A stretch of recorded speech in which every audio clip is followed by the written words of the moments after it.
Oke, jadi kita review sedikit ya. Kemarin kan kita udah tahu Dami ini ternyata saudara kandungnya Inje yang jadi berpisah karena orang tua mereka yang bercerai. Terus Dami yang merana karena ia selalu merasa kalah dari Inje. Terus neneknya yang kasihan kepada Dami itu mencoba untuk menghibur dan membuat suratan palsu yang dibantu oleh Ji Pyong. Nah, di sini Ji Pyong yang penasaran dengan Dami kan sempat ngikutin tuh ya sampai ke kedainya si nenek Choi. Si Ji Pyong ini esok paginya berkunjung ke warungnya lagi untuk ngobrol-ngobrol ngopi cantik gitu sambil makan jajanan Korea yang pasti ini jadi bahan promosi hebat gitu ya. Pantas street food di Korea itu terkenal karena sering dipromosiin di dramanya itu sendiri ya.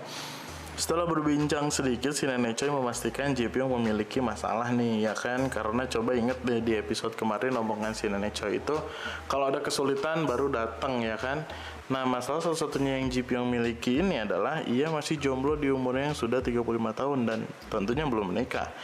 Tapi itu menurut si nenek Choi, tapi Ji Pyong sendiri menganggap itu bukan masalah baginya. Terus Ji Pyong memberikan kartu nama untuk nenek Choi biar nenek Choi bisa mengandalkannya saat membutuhkan sesuatu karena ia sekarang sudah kaya, berpenghasilan yang besar, memiliki uang banyak, apartemen yang mewah, serta memiliki mobil yang bagus. Namun nampaknya si nenek Choi gengsi dong, ia merobek kartu namanya dan ia merasa tidak membutuhkan bantuan apapun dari Ji Pyong. Kemudian ia menyuruh Ji Pyong untuk pergi. Nah, Dami yang masih penasaran sama Dosang berniat untuk mencari orangnya nih. Nenek Choi yang mengetahui hal itu pun pasti panik. Nenek Choi mencoba untuk membuat Dami move on. Tapi Dami itu sebetulnya hanya ingin membuktikan kepada Inje gitu bahwa hidupnya tuh gak merana-merana banget lah ya. Nenek Choi harus kembali memutar otaknya dan ya inilah akibat dari kebohongan ya. Jika sekali berbohong maka kita harus berbohong lagi untuk menutupi kebohongan kita yang lain dan begitulah seterusnya. Dan udah pasti ya nenek meminta tolong lagi kepada Ji Pyong. Ia meminta tolong agar dapat menemukan Dosang yang asli. Pada awalnya Ji Pyong kebingungan, mungkin akan sangat sulit untuk menemukannya, tapi nenek hampir pundung gitu.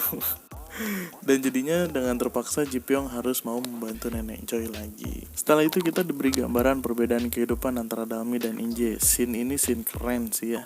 Jadi dimulai ketika bangun pagi, mandi hingga bersiap dan berangkat ke urusan mereka masing-masing.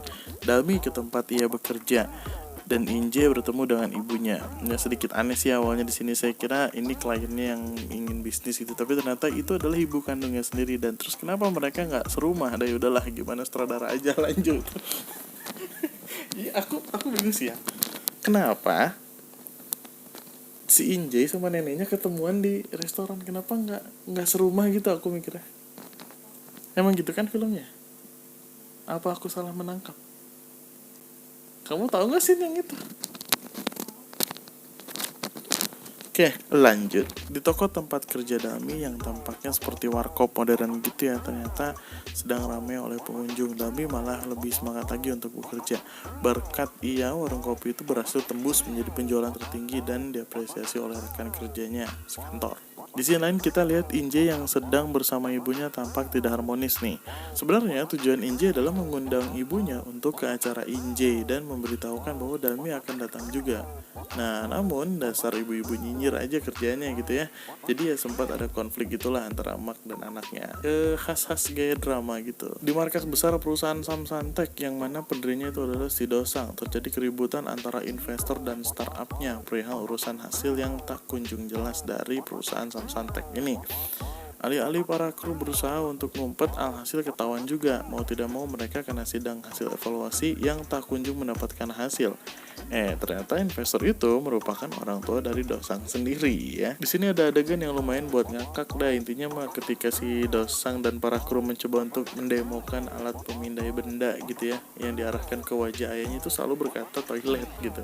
Sedangkan jika dicoba ke wajah lain, ya alat itu berjalan dengan normal. Pokoknya ngakak lah. Di sisi lain Ji Pyong berhasil mendapatkan nomor dan alamatnya si Dosang ini ya, yang dibantu oleh anak buahnya.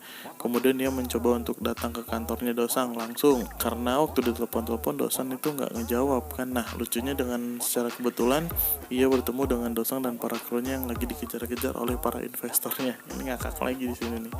seperti India-Indiaan gitu ya. Tapi dari situ Ji Pyong harus melihat kenyataan bahwa faktanya Dosang adalah orang yang gagal, orang yang akan gagal akan startupnya dan jauh dari ekspektasinya. Esoknya Ji Pyong mengunjungi nenek dan memberitahukan keadaan yang sebenarnya, dan dengan sok tahunya ia mengatakan bahwa Dalmi tidak akan pernah menemukan Dosang karena sangat sulit untuk dicari. Dosang sempat ingin menjual barang-barang pribadinya yang bernilai demi perawatan server untuk aplikasinya, maka ia mencoba menjualnya di online. Sedangkan Dalmi yang terus mencari nama Dosang di mbah Google akhirnya menemukan penjualan dengan nama Dosang yang menjual bola kasti gitu. Setelah minta fotonya, maka Dalmi memutuskan untuk COD-an di suatu tempat dan waktu yang sudah disepakati. Kembali lagi ke adegan di mana Nenek Choi dan Ji Pyong sedang ngobrol dan tiba-tiba ada telepon dari Dalmi ke si neneknya yang mengatakan bahwa ia menemukan Dosang dong. Gila gak sih? Yang sontak aja kali ini mematahkan pernyataan dari Ji Pyong soal pencarian Dosang, yang mana si nenek pasti ngamuk lagi sih ini. Di hari lain Dosang dan kru ke sandbox untuk COD-an dengan Dalmi kan ya, rencana untuk menjual bola yang akan dibeli oleh si Dalmi. Nah seperti biasa akan ada scene ke drama-dramaan ala Korea, namanya juga drama Korea. Dan sesaat sebelum Dosang menyapa Dalmi, tinggal sedikit lagi. Kemudian secara tiba-tiba si Ji Pyong menarik dan membawa Dosang ke pinggir untuk mengajaknya berbicara. Sontak, Dosang yang kebingungan dan tahu bahwa yang menariknya adalah si Ji Pyong ini, dia gemeteran gitu dan mau aja lagi dibawa pergi dengan mobilnya si Ji Pyong ya. Nah disinilah si Ji Pyong mencoba menjelaskan semuanya kepada Dosang, yang kemudian Dosang seketika ya mengertilah intinya. Lagi-lagi Dalmi harus mendapatkan kesengsaraan dan kesialannya ketika ia kemudian tidak jadi bertemu dengan Dosang, dan lagi ia harus menerima kenyataan alih-alih menjadi karyawan tetap, namun nyatanya malah ia harus menandatangani surat mengundurkan diri. Wes, bukannya di scene tadi Dalmi berhasil menembus rekor penjualan di tokonya ya? Ya, sama. Awalnya juga saya mikirnya kayak gitu. Cuman tergantung sutradara lagi ya. Lanjut. Ji Pyong mencoba untuk bernegosiasi dengan Dosang perihal rencananya untuk berpura-pura menjadi orang yang ada di dalam surat itu hanya dalam 1 jam aja. Sebenarnya di pihak Dosang dan kru itu, mereka saat itu sangat membutuhkan uang untuk pemeliharaan dan sewaan servernya. Namun Dosang sendiri sebenarnya sangat berharap untuk mendapatkan investasi dari si Ji Pyong. Namun lagi nyatanya ia hanya akan diberikan uang yang sebenarnya lumayan besar juga sih, itu untuk buka warnet atau warteg gitu ya. Tapi Dosang tetap menolaknya karena sebenarnya itu bukan tujuannya. Kalau hanya uang, ia sebenarnya ingin bersungguh-sungguh untuk menggarap startupnya hingga bahkan bisa masuk ke sandbox. Namun Ji Pyong tetap tidak akan bisa dan tidak mau melakukan sesuai dengan keinginannya. Sempat terucap kata-kata yang mematahkan semangat para pejuang startup ini. Ji Pyong mengatakan bahwa perusahaan mereka akan gagal begitu saja dan lalu ia pergi. Tapi tenang, Ji Pyong itu orangnya sok tahu. Malam harinya Dalmi yang udah desperate dan merasa akan gagal lagi melihat ada suatu style pakaian yang mewah. Ternyata yang membelikannya adalah Nenek Choi. Kemudian tangis Dalmi tak terbendung dan memutuskan untuk pergi tidur bersama Nenek Choi. Berpelukan. Paginya Dalmi bersiap untuk mengunjungi ke acara Inje, tapi berbeda nih dengan dua cowok yang galau ini, si Dosang sama si Ji Pyong ya.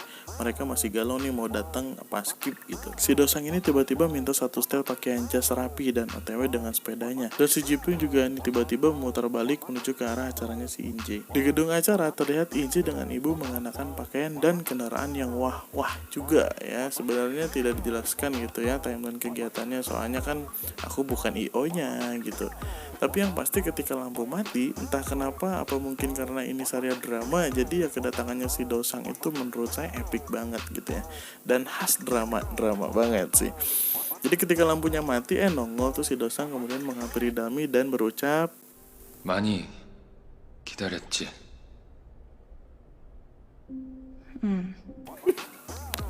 Oke, segitu aja ceritanya.